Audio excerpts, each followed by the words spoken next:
మన ప్రభువును రక్షకుడినైన యేసయ్య నామములో మీకందరికీ వందనాలు, శుభములు. నేను క్రీస్తు కొరకు. యేసు తన ప్రాణాన్ని సిలువపై అర్పించాడు. మనము వెండి లేదా బంగారం ద్వారా విమోచింపబడలేదు.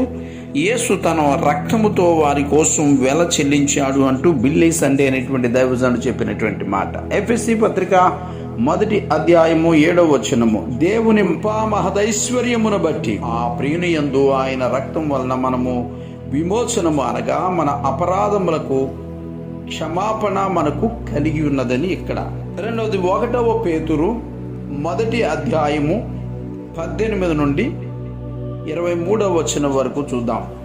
పితృపారంపర్యమైన మీ వ్యర్థ ప్రవర్తనను విడిచిపెట్టినట్లుగా వెండి బంగారముల వంటి క్షయ వస్తువుల చేత మీరు విమోచింపబడలేదు గాని అమూల్యమైన రక్తము చేత అనగా నిర్దోషమును నిష్కలంకమునగు గొర్రెపిల్ల వంటి క్రీస్తు రక్తము చేత విమోచింపబడితరని మీరు ఎరుగుదురు కదా. ఆయన జగత్తి పునాది వేయబడక మునిపే నియమింపబడిను గాని తన్ను మృతులలో నుండి లేపి తనకు మహిమనిచ్చిన దేవుని ఎడల తన ద్వారా విశ్వాసులైన మీ నిమిత్తము కడవరి కాలమందు ఆయన ప్రత్యక్షపరచబడిన కాగా మీ విశ్వాసమును నిరీక్షణయు దేవుని యందు ఉంచబడి ఉన్నది.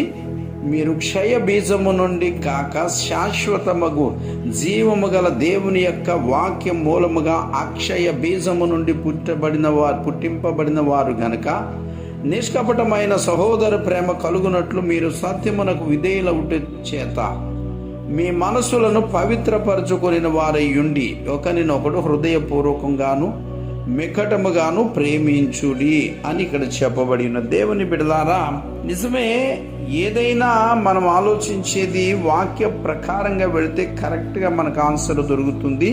మనం విమోచించబడటం అనేటువంటిది డబ్బుతోనో వెండితోనో బంగారముతోనో వజ్రాలతోనో వైడూర్యాలతో జరిగే పని కాదు. అది ప్రభు యొక్క రక్తం, తన స్వరక్తముతో ప్రజల విమోచనం కొరకు వెల చెల్లించినట్లు మనము వాక్యములో చూస్తూ ఉన్నాము. అందుచేత మనము ఏ రకమైన పద్ధతులు కలిగి ఉండాలో అనేది మనకు బోధించబడుతుంది. మనము చదువుకుంటూ ఉన్నాము. ఆ ప్రకారంగా మనం భక్తి చేసి మన జీవితాన్ని జీవించినట్లయితే మన రక్షణ పదిలంగా ఉంటుంది. మనం ఖచ్చితంగా నిత్యరాజ్యములోకి వెళతాము. వ్యర్థమైన వాటిని జోలికి వెళ్లకుండా ఉండగలుగుతాము. దేవుడి మాటలను దీవించి ఆశీర్వదించునుగాక. ఆమేన్.